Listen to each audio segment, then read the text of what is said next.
Hey, everybody. I'm Ben Brock Johnson. I'm Amory Sivertson. Welcome to the second evening in our series of events about vaccines and the vaccine rollout in Boston and beyond. Heads up that we are streaming live tonight from our WBUR CitySpace Facebook and YouTube channels, and I suggest you like and hit that subscribe button so you can keep up with all of WBUR's live streaming content. There's also going to be a Q&A later tonight, but you can start submitting your questions right now, actually. So the website is slido.com. That's SLIDO.com. There's an event code, which is vaccines. So if you have questions now, start putting them in there. We promise we will get to them later. Ben and I, we should say, are not doctors. Not doctors, not even close to doctors. We are not. We make a podcast for WBUR. It's called Endless Thread. And back in 2019, we made a series called Infectious. It was about vaccines and anti-vaxxers. And our series at the time, if you remember, there was a measles outbreak all over the country, which kind of feels like ancient history now.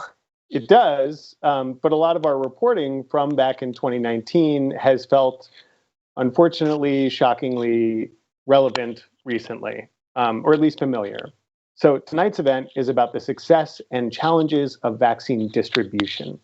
And in a few minutes, you're going to hear a lot more about what is happening right now in Boston and Massachusetts, with the help of our esteemed colleague and WBUR reporter Martha Bebinger and Dr. Paul Biddinger from Mass General, where he is medical director for Emergency Preparedness.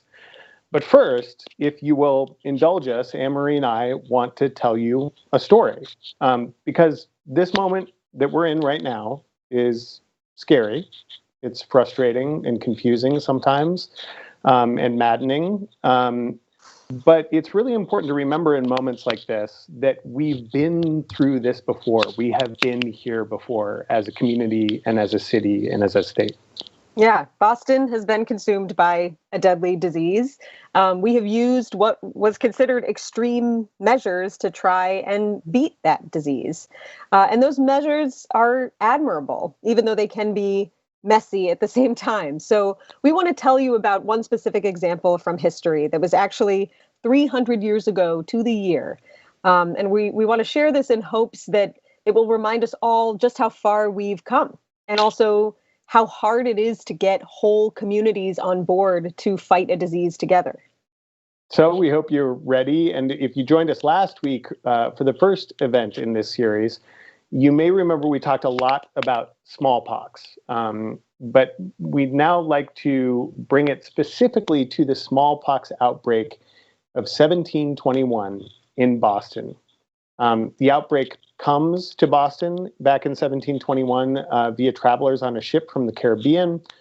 Over half of the entire city at the time gets hit with the virus, and lots of people are dying.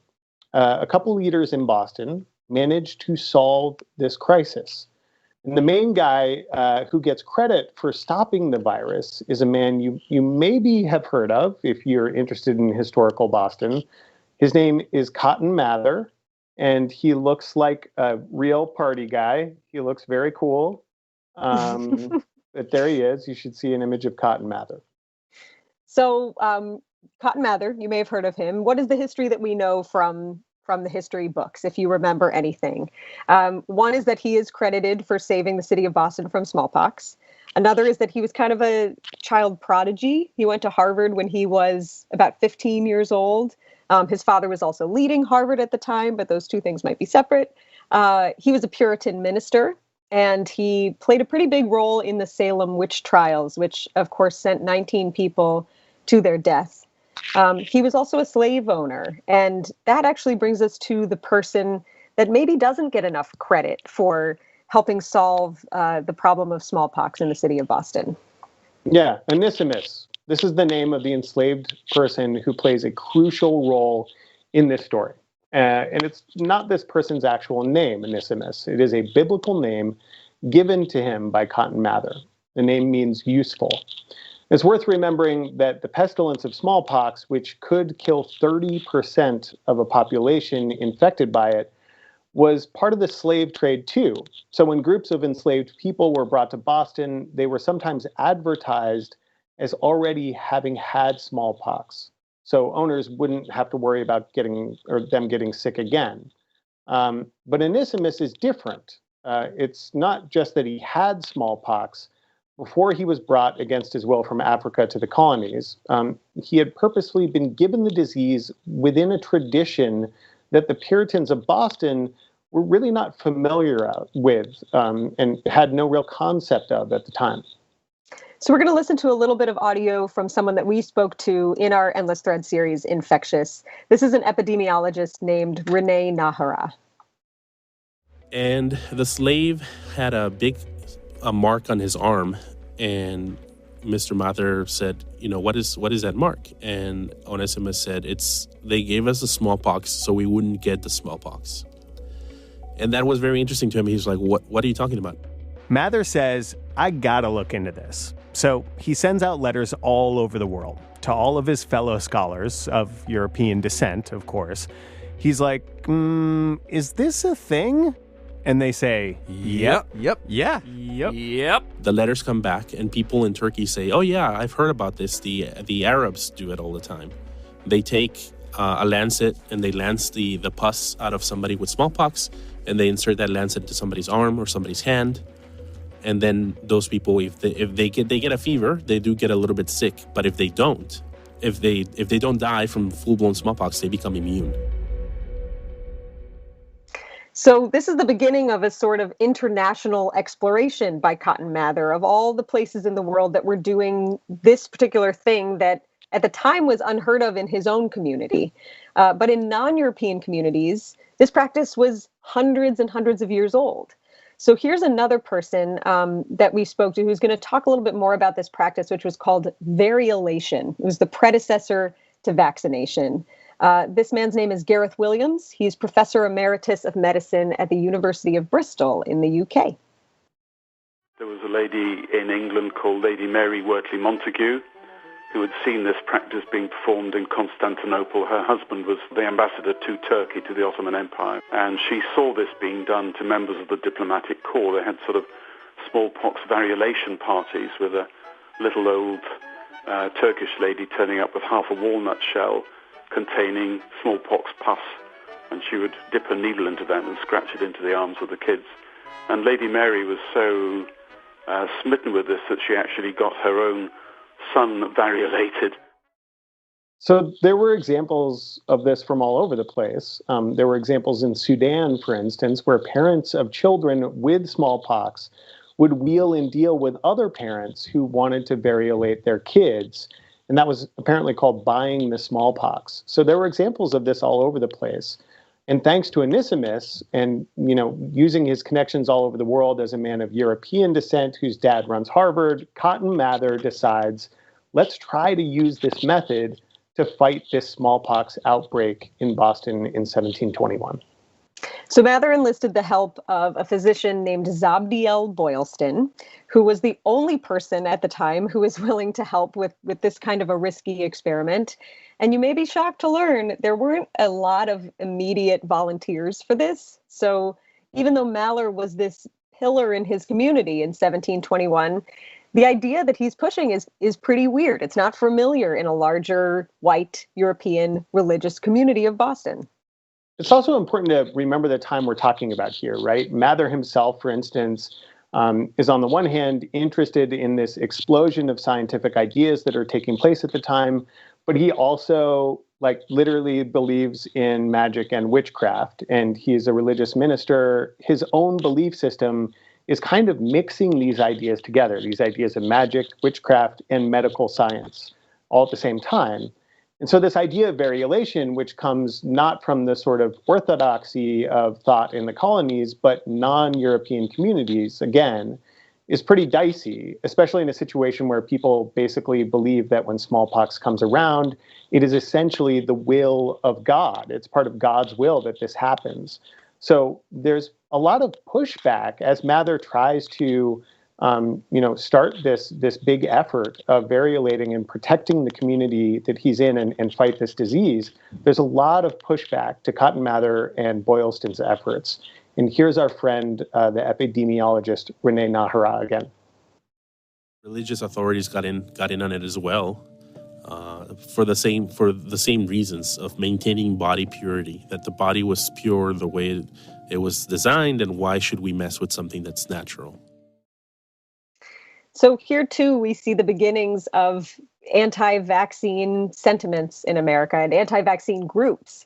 Mather and this physician, Boylston, they're pushing variolation, this way to introduce the disease into the blood in a way where the person might actually be able to fight it off. And the only actual doctor in the city, at least by whatever the credentials were at the time, the credentialing process, that man was named William Douglas, and he was against variolation. So this is a city of 11,000 people. One doctor, and he's against it. And he starts a group called the Society of Physicians Anti-Inoculators. And this group was extremely vocal, and they start gathering all over the city and meeting all over the city, and people start getting really riled up. And so their effort against Cotton Mather and Zabdiel Boylston, along with skepticism for what is at the time, as we've said, a pretty weird idea, taking smallpox scabs and cutting people's arms and rubbing those scabs into people's arms. This all makes Mather and Boylston's job really hard, right?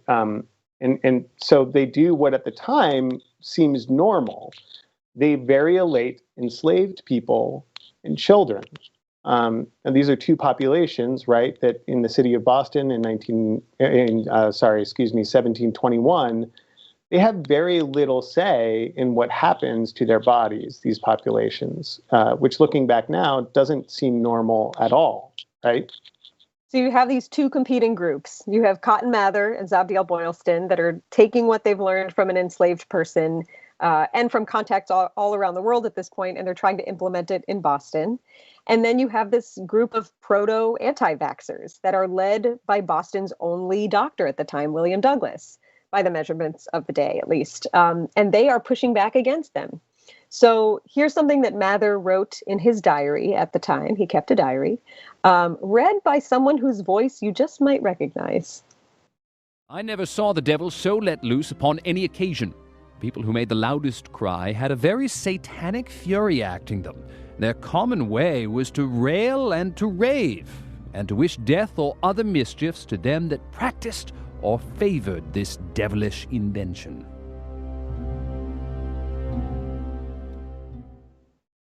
So that, as you may have guessed, was WBUR's Jack Lepiar's as Cotton Mather there.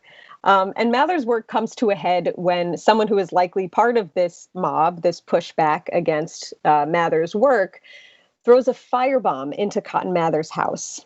And at the time, his nephew was actually inside the house fighting off smallpox after having been variolated. So the firebomb did not go off, fortunately. And over time, Mather and Boylston are, at least by some measurements, pretty successful. Their work turns into what was the first ever numbers-supported clinical trial in Western medical history. And basically, they were just tallying up the people that they saved by variolating them, the people that they unintentionally killed by variolating them, and then other people in Boston who got smallpox and then either lived or died. So they send all of this information ultimately to the big boss. He sends it off to the Queen of England saying, here's our report from your colonies, Your Majesty, this is what we did. And look, like, not a lot of people got smallpox, actually, who were inoculated, variolated. And the British government then says, all right, everybody, all the colonies, now everybody's going to get this variolation. A mandatory policy from the crown to the colonies. This doesn't go over great in pre-Revolutionary War Boston. I don't know why. I mean, who'da thunk it? And while Renee says there are other examples of resistance to variolation, this is kind of a crucial plot point in the story of vaccination. Because in some ways, you see the roots of two familiar ideas. Well, number one, the government is not going to tell me what to do with my own body. And number two, discrediting the science and saying, no, there's no evidence for this. He got the idea from a slave. What do they know? He got the idea from the Arabs in Turkey. What do they know? So you've got this mix of skepticism of authority, xenophobia, racism. These are all themes still familiar in America today. And we'll never really know what Onesimus thought of all of this, or the people that Mather and Boylston variolated, presumably many of them without their empowered consent. Onesimus himself is a footnote in the story as it gets told and retold, right? But that's all he really is. It's easy, for instance, to find the gravestone of Cotton Mather in historic Boston, but we don't know where the man he called Onesimus is buried. What we do know is that this enslaved person and hundreds of years of traditions and cultures around the world can be credited with helping to bring a very strange idea to what is described as Western medicine. That, introducing a weaker version of the disease to the body can help you fight it and help you fight disease more generally. And we can probably assume that if it wasn't for this early example of inoculating Bostonians against a deadly virus, we'd be telling a different story today about Boston. And I'm not sure that comforting is the right word, but when you hear a story of a disaster like smallpox and the city being able to do something about it, and you think about where we are right now, there's a little reassurance that we will figure this out one way or another. We have the science, we have the experts, we have resources like WBUR, we have people like Martha Bebinger and Dr. Paul Biddinger that we're going to hand it off to in a minute here. So we'll get through it together. But for now, thank you so much for listening to us here, for listening to Endless Thread's story from the past. And we hope it gives you some things to think about as we all try to help each other move through this current pandemic. And by the way, you can find Endless Thread if you are a podcast person or if you are soon to be a podcast person. You can find Endless Thread wherever you listen to podcasts. The series that we've been talking about is called Infectious. It's 5 parts. And for now, we're going to hand it over to WBUR's Martha Bebinger. Martha, take it away.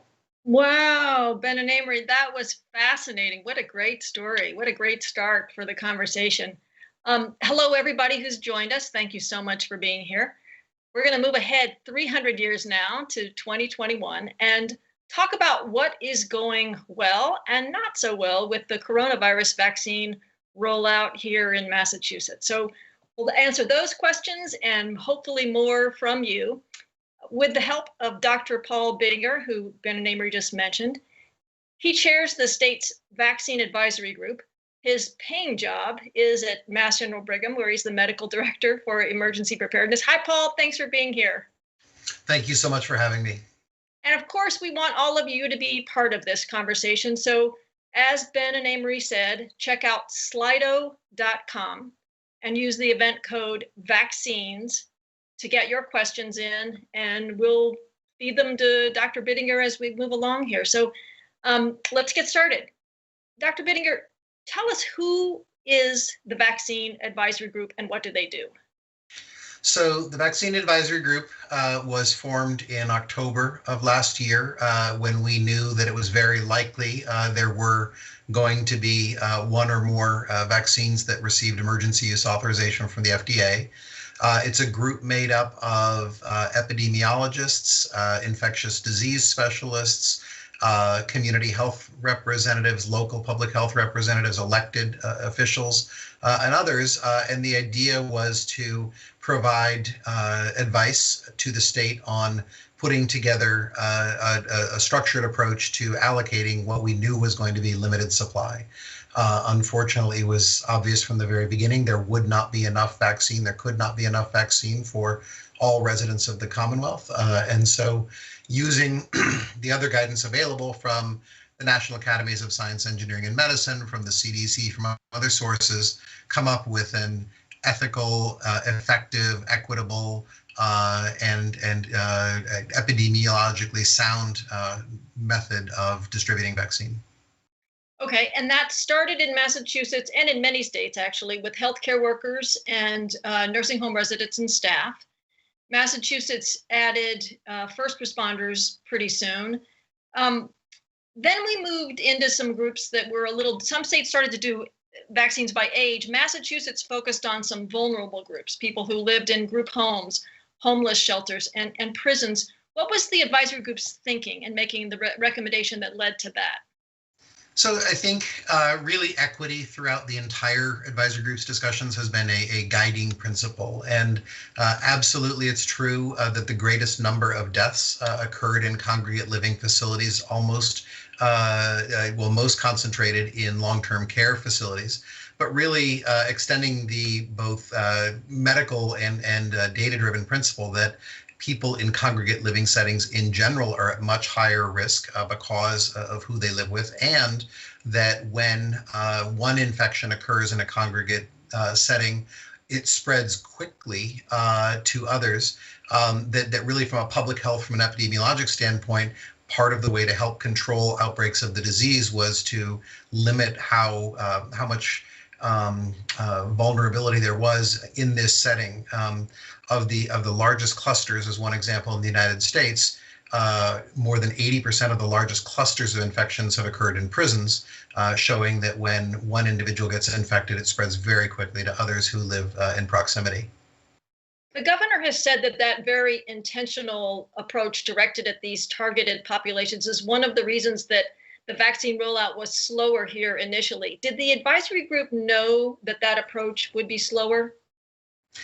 I don't know that anyone was able to project relative speed. I think all of our discussions had a lot to do with certainly the importance of speed. We do need to decrease the number of vulnerable individuals in the community, but protect equity and really try and protect those who are most vulnerable, which includes age, as you mentioned, the congregate settings. And I think doing some specific call outs. One of the other groups that was specifically called out for prioritization in the state's phases were home health workers.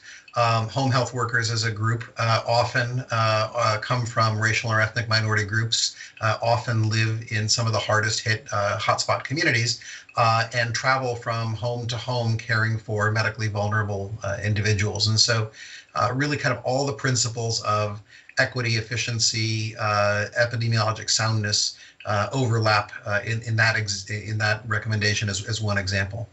Okay, after that first phase, Massachusetts did not look very good on the state rankings. We're measuring speed, basically how fast were you getting vaccines into people's arms, and the governor responded to public pressure by trying to pick up the pace. For one thing, he shifted the supply from hospitals and local health departments to some of the mass vaccination sites. Now, I understand that may be changing back. Is that right? Are hospitals going to resume first doses? Well, so I can't speak for the state's overall approach, but yes, I think as I am aware of it, certainly the mass vaccination sites have proved very efficient at delivering vaccine. Community health centers play an extraordinarily important role in the vulnerable communities, working with those where the toll of the virus has been the worst. And yes, the healthcare system plays an important role in several different ways, both being in proximity to individuals who are ill, the connection that people have with their provider, and in many of the cases, being able to actually also operate at speed. My own health system, rather than vaccinating in each individual physician's office, vaccinates in an aggregate number of settings, and so has both the advantage of relative proximity and access, but also throughput. So yes, a number of healthcare systems are resuming their delivery of vaccine at speed, absolutely. And the hospitals are starting again next week, or yours is anyway? My system is starting up at the beginning of the week, yes. Okay. So the governor had initially said that the pace was slow because, as you mentioned, the mass vaccination sites are very efficient. I don't want to have an argument about efficiency, but I am interested in how do you grade the state's vaccination effort at this point? So I think there have been a lot of concerns and challenges, which I very much understand, about speed and about access and some of the accessibility. I think there also have been some real successes. I think if you look at where the state is right now in terms of the percentage of individuals over 75 that have been vaccinated, we are close to the top of the country. And, you know, although I very much appreciate people's concerns about opening up to all vulnerable age ranges, there's no question that each decade of life advances your risk of dying of COVID. And so the focus on 75-plus-year-old individuals really has meant that the state has been able to do a pretty good job at getting to these more vulnerable older individuals. Now there's always work to do. Still, there are more than 35% of the 75-plus group to get to. But the fact that the state has gotten to that number of people, I think, is really encouraging. I think the fact that the state has gotten to other medically vulnerable, socially vulnerable groups in these congregate settings has really made the healthcare system safe, as vaccinated first responders also, I think, are real successes. And I actually don't love thinking about lists and numbers and positions, but for those that were concerned about the relative position of the Commonwealth, about the number of first doses used, right now the state is I believe, in the top 10, and I think the leading state for states that have administered more than 1 million doses of vaccine. So there is that. What I think is much more important to focus on, honestly, I would much rather focus on how well we're doing from an equity perspective. How well are we reaching the hotspot communities, the populations there? How well are we addressing hesitancy and groups of residents who have concerns about vaccination? I mean, I think that the story that Amory and Ben led with really illustrates the fact that people will have different perspectives on vaccination even now. And I think we have to work incredibly hard to make sure we are answering people's questions and addressing equity concerns. I think that's one of the most important measures that we should be judged by. Well, do we know how well we're doing with regards to equity? So we have some data on that. I believe that we are actually, I think, number 2 in terms of percentage of eligible Black residents who are vaccinated. I think we are lower with the percentage of Hispanic residents who are vaccinated. And so there's some good, there's a lot of room to go. And I don't think that anyone will feel very satisfied about where we are until we've had very large percentages of the most vulnerable communities vaccinated. Okay.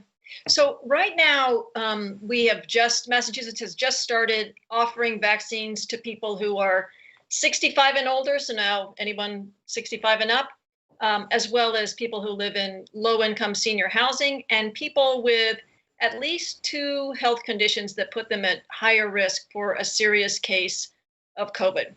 Now, that doesn't include some conditions like type 1 diabetes, cystic fibrosis, dementia, high blood pressure, things that people think should put them at a higher priority to be vaccinated.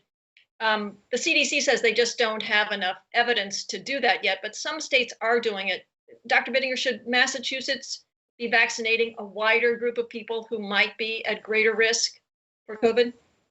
So I think there are a couple really important considerations there. I think it's important to try and rely on the data whenever possible, because the Vaccine Advisory Group, when it started its work, started with the premise that if possible, we would vaccinate every single person who was medically eligible on day 1. And so it's never a question of not wanting to vaccinate anyone. It's always about trying to do the best you can with extremely limited supply. Trying to be evidence-based, trying to rely on the data, I think is really important. And that was a lot of the thought behind looking to the CDC's list that it says is evidence-based in order to make those decisions. Now, I do think it's a fair question to say, well, what does the evidence show?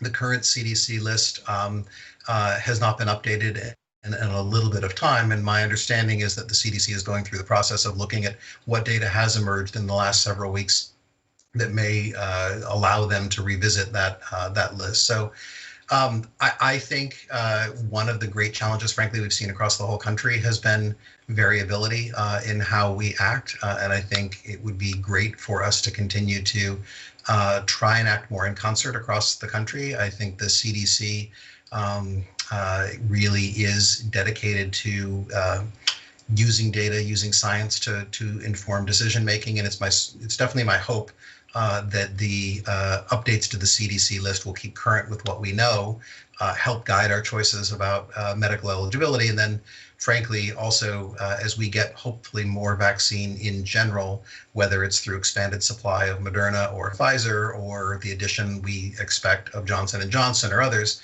that will move through these groups faster and faster, because I think there's not a person that doesn't want to vaccinate all of the individuals with conditions that you just mentioned, and even get to the general public as quickly as we can. We're just in this situation of constrained supply. Okay, I have a couple of questions about supply, of course, but before we do that, I just want to stay on this population of people with 2 or more, the medical term is comorbidities, 2 often chronic conditions that put them at greater risk. So basically it's up to the patients to decide if they qualify within this group. There's a form, an attestation form that you sign saying, yes, I am sure that I have these conditions and I qualify to be vaccinated. Now, a lot of people are talking about line jumpers, people who say, oh yeah, I smoked 20 years ago, I'm going to add that to the list. Those people, of course, will make it harder for us to get to the next group, who are essential workers.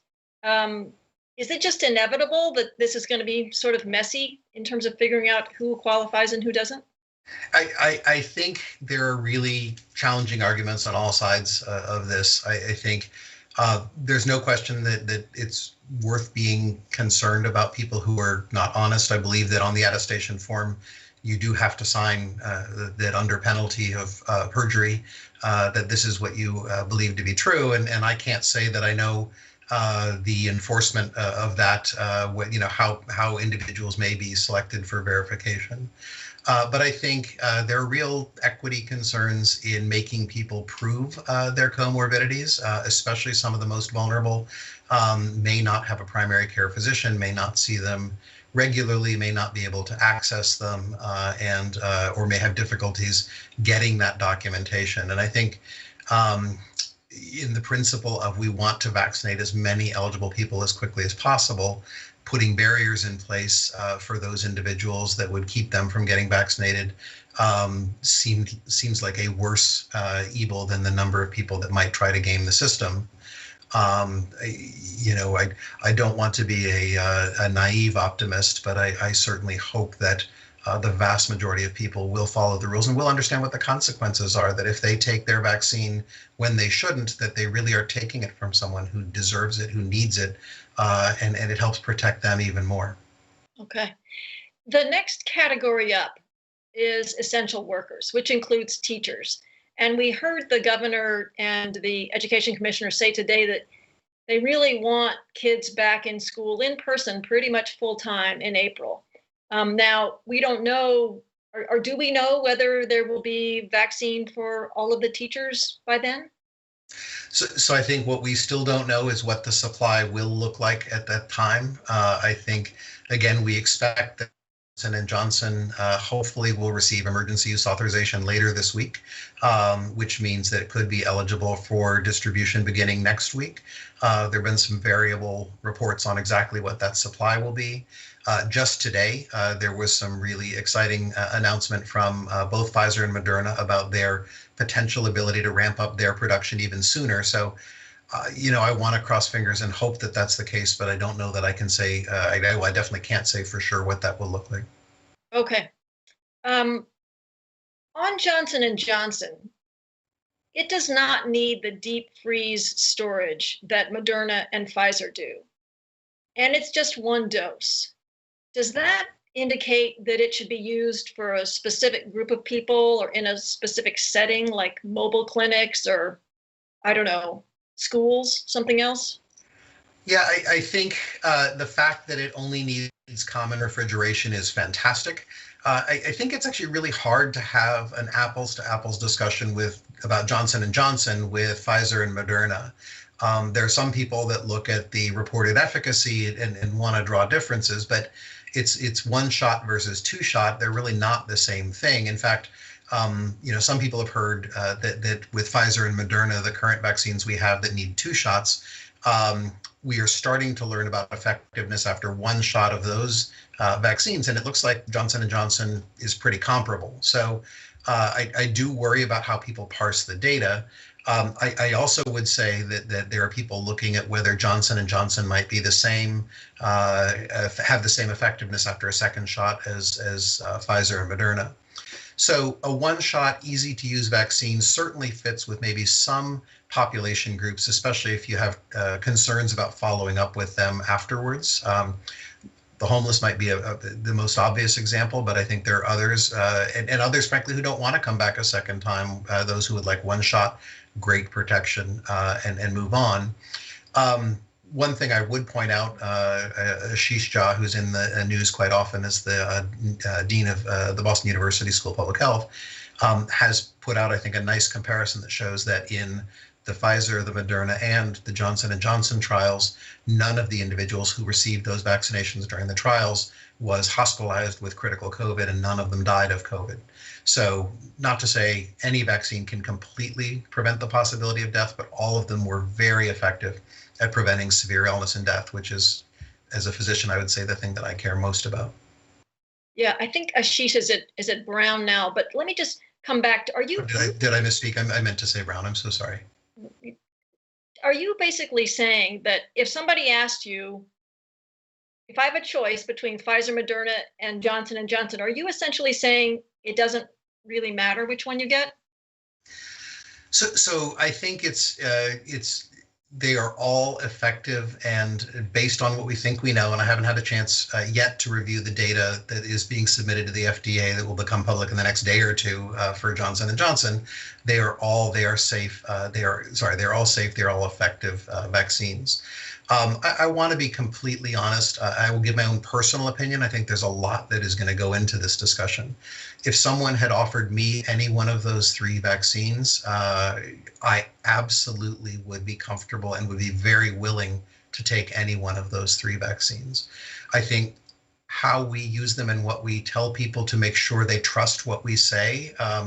This goes again back to the story that this whole session began with, which is trust and honesty with the public. I think we have to say exactly what the data is, say exactly why we're saying what we say, but I do mean it very honestly, as much as anyone could believe me, that I would gladly take any one of the three. Now, it turns out I've already received vaccine as an emergency physician, but I promise that that's my honest opinion. Hey, I'm just curious, has your life changed at all, either psychologically or in terms of what you do? I assume you've had both doses now, right? I have. I would say, and again, I don't want to overextend my own personal experience. Not much has changed, as most all of probably the listeners know. From a public health perspective, we can't yet say that it's really safe to do much of anything different, other than CDC has changed their quarantine recommendation. If you've been exposed to someone with COVID and you've been vaccinated, you're at least 2 weeks past your second shot. But we don't yet have data on whether it's possible to transmit the disease once you've been vaccinated. So say I were to have a very mild case of COVID, the vaccine can't prevent that completely, but there would maybe be a possibility that I could transmit it and not even know it. So that's why it's still recommended that everyone wear masks, everyone continue the physical distancing, not mixing bubbles. Studies are ongoing to figure that out, and both as we get much more of the population vaccinated, and as we get prevalence of the virus down much lower in the community, there will be a time, absolutely, when these recommendations will change. I don't want people to feel like there's no hope of getting back to normal. But right now, the recommendation isn't to change things, and I have not really changed much, I would say, in my own behavior as well. No visiting relatives and friends, dinner parties, that kind of thing yet? You know, at this point, given everything going on and what I do for a living, there's not much time for that anyway. But I wouldn't be, even if I had the chance. Okay. I'm going to weave in an audience question, going back to your discussion a couple of minutes ago about first and second doses. Sure. Should we, this is the question from the audience member, should we just go with first doses of both Pfizer and Moderna until we can get a larger group of people covered, and then come back for the second dose later, even though the studies were done with a second shot for 3 weeks for Pfizer and a second shot after 4 weeks for Moderna? So this is maybe one of the hottest debates right now, I think, in the public health and medical community, that We do know that there's pretty good effectiveness within about 8 or 9 days after, certainly Pfizer, likely the same is true of Moderna. The Israeli data shows that the new infection rate after about day 8 just plateaus with Pfizer. They've basically used Pfizer for the country. That really suggests that a single dose only strategy could be effective at limiting transmission. Now, what does that mean? We don't know what it means in terms of durability of infection.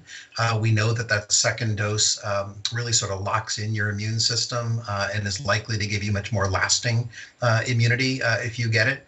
And we don't know the number of people that if we say, come back 6 weeks later for your second dose, how many just won't? And does that actually compromise the overall effectiveness of our strategy for immunization across the population if we have a smaller percentage that actually have gotten the second dose as compared to what would if we stuck with the original recommendation. So it's really hard. We're moving beyond the data we have. We're moving beyond science to say a one dose only strategy. But these are extraordinary times and we have to make tough choices. There will be an emergency meeting of CDC's Advisory Committee on Immunization Practice this weekend to review what is the expected recommendation of the FDA for Johnson & Johnson. There are rumors that they might address this question, so it's not inconceivable that CDC will give us a little bit of guidance, but they may not. And right now, it's the official position of both CDC and FDA that we don't deviate, that we stick with the 2-dose regimen for both Pfizer and Moderna. Another question from our audience. Can we consider a vaccine successful if it is not 100% effective? Absolutely. I think this context is so important to understand. People like me, every single fall up until 2020, have stood up and begged and pleaded for people to get their flu vaccine, even though the flu vaccine is quoted as often only 40 to 60% effective. What that means is that it's 40 to 60% effective at keeping you from having symptomatic flu, but it's very, very effective at decreasing your chance of getting critically ill, being in the ICU, or dying from the flu. And that's really what we're talking about here with, I think, all of these vaccines is, again, even if the vaccine effectiveness is not in the 90s, not in the 80s, even in the 70s, if it decreases your chance of being critically ill or dying, that's really, really important. And if it, there's a 30 or 40% chance you might have a mildly symptomatic case, that's okay if we don't have an alternative. And right now, the alternative is not being vaccinated. Right. I wonder, in terms of Johnson & Johnson, we know that the supply is a little bit limited, that what they've made so far. Can we count on it to really help out a lot in Massachusetts? So I think the numbers are changing constantly. This has actually been a problem of the whole pandemic, honestly, is predictability of supply and reliability of supply for the nation.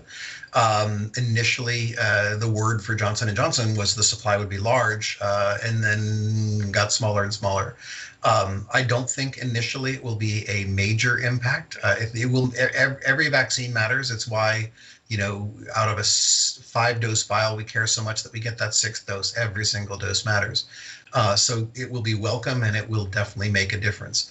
Will it make the big difference that maybe we thought? Probably not. If in fact they can ramp up manufacturing, as many people believe they can, I think it will make a bigger difference, which will be great. We have an audience member who wants to know when Massachusetts will be fully vaccinated. So I want to break that question down with the person's permission into 2 parts. First, I want to talk about kids, because people 16 and under are, 22% of the population in Massachusetts, something like that. What do we know about the plan to vaccinate kids? You have to study it first. Could you start with that part, maybe? Absolutely. So as you just got to, only the Pfizer vaccine is approved for age 16 and up. Moderna is 18 and up. So we only have one candidate right now approved below the age of 18. Both Pfizer and Moderna are conducting research on 12 to 18-year-olds, but it's probably not expected until late summer, maybe early fall, that we will actually have the data from those trials. It's extremely unlikely that the FDA would make a change in its emergency approval for the vaccine before that data exists. So I think we're really probably not talking about the ability to give vaccine to children below the age of 16 for several more months so far. There are now other trials for younger children in, I believe it's either 5 or 6 up to 11. But those trials are in what we call the dosing stage, which is actually one of the earliest clinical stages where we're trying to determine the effective dose of the vaccine. That means that we are many, many months, probably well into 2022 before we have that kind of data. So it unfortunately will be a while, not so much from supply, but really on an eligibility question. Okay, I'm going to ask a second part on that participant's question about being fully vaccinated, and then I think Ben and Amory have a couple more questions for you too. So one, by fully vaccinated, we often think in terms of herd immunity, which means not everyone in the population has been vaccinated, but we have narrowed the number of people who could still be infected such that we've lowered the risk a lot. Or how do you think about herd immunity? How do you explain it in terms of how it will help us get back to some kind of new normal? Yeah, I think there really are a couple of different ways to look at it. Herd immunity really means that enough of the population is vaccinated that if I happen to be infected and I come in contact with others, that so much of the population is immune that that virus just can't find a susceptible host. It just can't find somebody to infect, or I'd have to be extraordinarily vigorous in coming in contact with lots and lots and lots of people in order to transmit the virus. We don't know exactly what that number is for COVID. It's actually different for every infection based on its infectiousness and how it's transmitted. But I think most people have probably seen that there's an estimate of 70 to 90% of the population required to be immune to reach that. There's a different kind of threshold that I think is also really important to talk about, which is how well we've done at reaching the vulnerable individuals, those that are most likely of becoming critically ill or dying.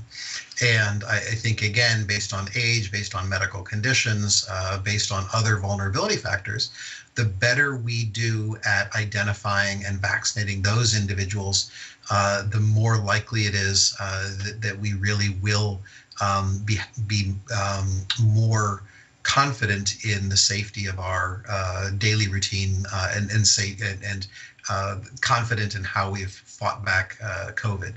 I think anyone who's involved in this, whether you're a public health expert or a physician or maybe even just in the lay public, you want, well, I mean, not sure everyone in the lay public, but everyone wants the population to be vaccinated. My ideal would be everyone who is medically eligible has the vaccine. But for reasons that were well covered and addressed in the beginning, people have hesitancy, people have concerns. So I think what we have to do is make sure that we are moving forward as quickly as we possibly can with vaccination in a structured, ethical, efficient way, addressing people's questions about hesitancy, and then adjust our public health recommendations about how we can limit transmission of the virus otherwise as we start getting to higher levels of vaccination in the public. Thank you. Ben or Amory? Yeah, I had a question for Dr. Biddinger about hesitancy, which is, sort of what you're just talking about here. I'm curious, I think of myself as living in a community that's pretty low on hesitancy. But I've also had conversations with my neighbors that lead me to believe maybe that's not so true. And I wonder what your impression is of hesitancy in the state, resistance in the state, and in the communities that you're talking about and looking at. And I wonder, what your impression is of that, but also how you imagine fixing that or addressing that. It sounds like this is something that would maybe happen later in the process when a larger percentage of the population is vaccinated. But I'm just wondering if you would dig into that issue a little bit more. Sure. So I think, first off, I think hesitancy is a really complex set of things rather than one, monolithic concept. And I think people are hesitant for lots of different reasons. Either, this is, I hear this less these days, but political, based on the program in which the vaccine was developed, or generally skeptical of vaccines, or because I think of an appropriate history of mistreatment of racial and ethnic groups by the medical and public health systems that they have questions and concerns. And so I think really it's important to try and break down hesitancy into what the individual questions and concerns people have, and then try and address them. Provide facts, be very honest and open in how we listen to people and why they have the concerns they do, and try and provide information that helps them make decisions. I think some hesitancy has been attributed to people who just want to wait a little bit. They just want time. They want to see how it goes with others. And I'm cautiously hopeful that the more we vaccinate across this country right now, we're up to 44 million individuals who've had at least one dose of the vaccine, that those kind of numbers will make people feel more confident. Certainly as time passes, people will say, gosh, we look back and we see how vaccination has progressed across the country. We're not seeing these side effects that are out there in the rumors in different ways. And that will give them comfort. I think that's great. I think some people are hesitant because of their situation. There are undocumented individuals or other vulnerable individuals who have mistrust of coming to the system, not so much for the vaccine, but for the medical care. I think others are hesitant, honestly, because it's difficult. It's hard to travel. It's hard to access the medical system. And so what we need to do, is make the vaccine as available as possible. I would say that I don't think we can wait on addressing hesitancy. I think it's an incredibly important problem right now. Let me rephrase that. It's an incredibly important issue right now. I don't in any way want to sound like I'm blaming for this, but I think there are vulnerable communities. It's well documented that the risk of being hospitalized, the risk of dying of COVID is much higher in some of the communities that have higher rates of hesitancy. And so I think there's an imperative to address it right now. Dr. Biddinger, we're hearing a lot of questions about if or when the vaccines will be mandatory. What is the plan at Mass General Brigham? So for right now, it is not mandatory in my health system, and there are a couple reasons for that. The vaccines are currently administered under an emergency use authorization, different than a full approval, which has to do with the time course that we've had to study the vaccines, not a different bar for safety. I really think that's incredibly important to point out, that it is not easier to get an emergency use authorization for safety than it is a full approval. Those bars are identical, but more it's about the efficacy, how hard we've had to collect data, how high that bar is for efficacy. But again, the vaccine candidates that we have so far outperform in terms of efficacy many of our flu vaccines that we use in common. From just a purely regulatory perspective, that's different. And we're in a position of scarcity, right? So we do not have enough vaccine available to mandate vaccination for all of our employees. So right now, that's not something that we're considering. Now, I can see, in a future state, many healthcare systems, my own, have mandatory vaccination for those disease conditions which might put patients or others around them at risk. Influenza is a disease where you can transmit it for 1 to 2 days before you have symptoms. Influenza still is an important disease to be protected against. And so my system, like many, mandates flu vaccination for our healthcare workers. So we need time to gather data, to make decisions, to really look at what prevalence of the disease is. So I certainly have no real idea of where we're going to go. But I think you could never say never, but certainly not now. What's the main challenge that you see ahead for Massachusetts and the vaccine rollout in the next few months? I mean, we know there are website problems. We know that the supply is limited. Are there other issues you are wrestling with right now that we should all be paying more attention to? Yeah, I mean, I think the imperative is to be as efficient and effective and equitable as we can, and so I think we still need to work on squeezing every drop of efficiency out of the system. Again, I think Massachusetts has made extraordinary progress in that way, but I think we need to make sure that the vaccine is readily available to those who are most at risk, and so that means continuing to expand vaccination sites and access in those communities. I think continuing to work to make it as easy as possible for those who might be hesitant or might just have difficulty navigating the system. I think continuing to make that easier and easier for people to navigate is really, really important.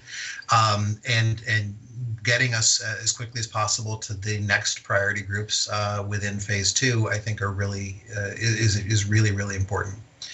There will come a time, and it's probably a couple of months away, but there will come a time when we pivot to from the scarcity problem that we have now to really needing to try and encourage those who've been a little more on the fence to get vaccinated. I do worry when that time comes about maintaining momentum and about trying to maintain efficiency of moving through the population. Again, I would love to be able to vaccinate absolutely everybody today. Right now, there is the problem of demand much, much, much greater than supply that we have to continue to try and address. But when the supply improves, if the demand is less, I worry about that as well. Because that makes it harder to get us to that 70 to 90% range. If you just do a little bit of math in the United States, I heard Scott Gottlieb go through this a little bit ago, that we have about 260 million adults over 18, I believe, in the United States. And this last year, which was the record year for flu vaccinations, we had about 120 million adults get vaccinated for the flu. That means, people, and those were probably the people that were most worried about COVID, that really wanted a flu vaccine to protect themselves against a similar, to make sure they didn't have fever, respiratory illness, or need to go to the medical system during COVID. That means that, we only gave flu vaccine to about half the number of people we would love to give COVID vaccine to. So, I think this first 50%, maybe 60% of the population, and maybe that's even a little high, but we will be relatively easier to get to because of demand. But then comes another 20, 30+% of the population that I think we're going to have to work really, really hard to reach, to earn the trust of, to help understand why vaccination is so important for them and really for all of us. Again, it's back to this concept of herd immunity. We need the virus to have as few opportunities to be passed from person to person as possible. We are dependent on one another for high vaccination rates to make that happen.